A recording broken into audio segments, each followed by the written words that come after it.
A long time ago, people traded valuable things like gold, fancy dishes, yummy spices, and beautiful fabrics all around the world. But doing this was really expensive, so they came up with a clever idea. Regular folks could give them money to help with the trips, and in return, they would get some of the money the trips made. This made the trips even better, and guess what? Without knowing it, they started something really big. Nowadays, this idea is even more important. Companies need money, and people want to invest.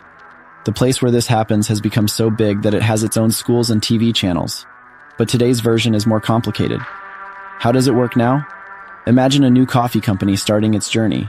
Big investors get the first chance to help. They support the company's start. Then, regular people like you and me can join too. We can buy a piece of the company. When we do that, we kind of become a part owner of the company.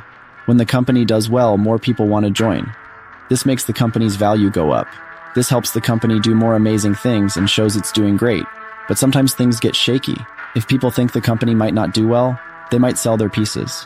When this happens, the prices go down, and the company's value drops too. All sorts of things can affect this, like new rules, changes in leadership, and more. The company's value bounces around because of these things. Investors decide what to do, sometimes because of big changes, sometimes just because. All this activity can make the company look more or less successful than it really is. Experts say it's usually better to invest for a long time than to try and make quick money. But people keep making tools to understand and navigate this tricky world. And now, thanks to the internet, regular people like us can also buy pieces of companies. Learning about this can help us trade, support cool businesses, and reach our money goals. So, are you ready to take that first step? Let's start investing.